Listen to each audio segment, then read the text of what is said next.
Hey, what's going on, everyone?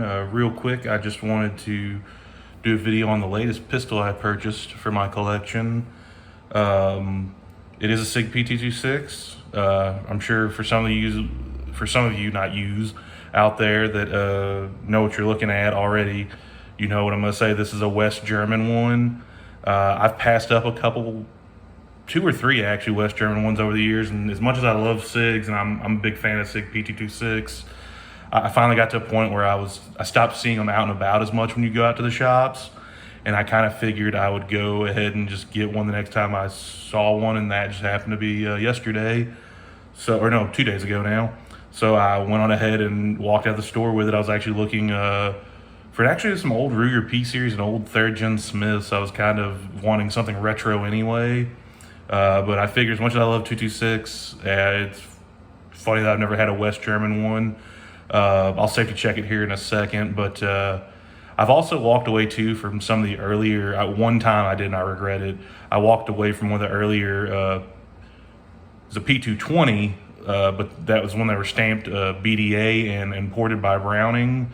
And I walked away from one of those, and I've always regretted it. But I've walked away from a couple just West German ones over the years. Like I remember when they were like $500, $550. I gave 625 for this one out the door. But whatever, it's got a little wear on the slide, but I kind of like that. It gives a little character.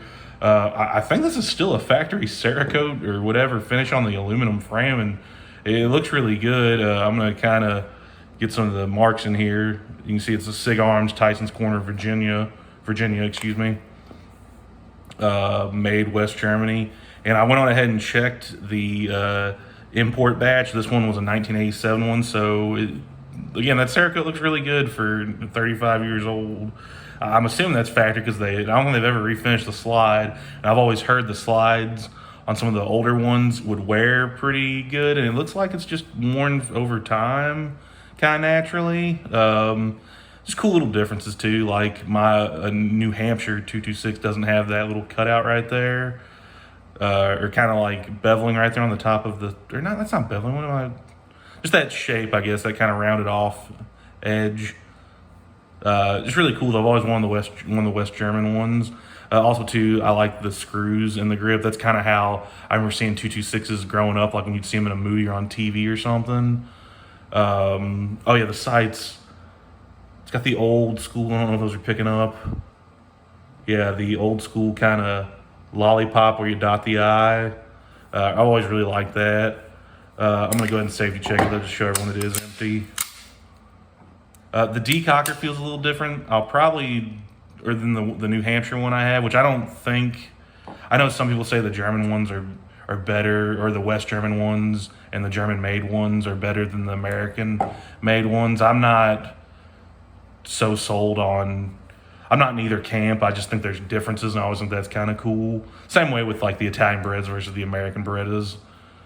Which that's a whole different video, but I'll probably do like a comparison of my New Hampshire made SIG, which that one was like a 2017, to this one, just to see. And I might even actually take them out and shoot them just to see which one I'm more accurate with. But I will do the trigger on this one because it is a really pretty good trigger. I already compared it to my other 226.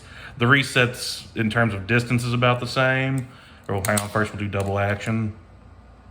It's a real heavy double action. I want to say the double action's a little bit smoother on the American-made one I have. And we'll do the reset. Right about there. A little take up for that single action. Nice definable wall.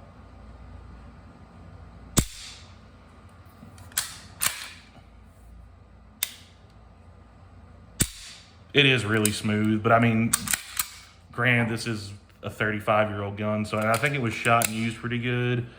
This one does not have the mud rails. You can see some nice wear on the slide or on the barrel there. Whoever had it shot it, but I think they used it, but I think they took good care of it. I just think it might look a little rougher because the finish isn't as nice compared to some of the other, like every once in a while you see a new in-box one out on Gunbroker or something. But I don't think they abused it or anything like that.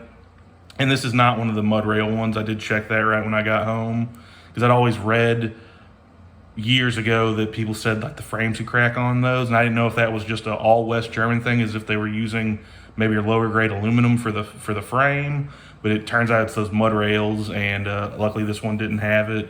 I haven't shot it or anything yet. I've just been kind of going over it and just looking over it and checking it out and making sure it's good.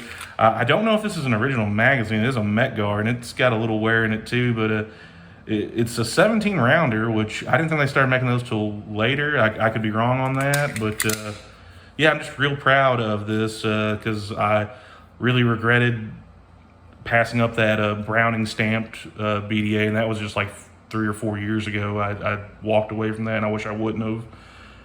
And I've also always wanted a German one too, just a one that said stamped made in Germany. But and again, like I said, I like the one I have that's made in Exeter. But I do appreciate anyone watching, and everyone be safe, and I'm gonna get out of here. Peace.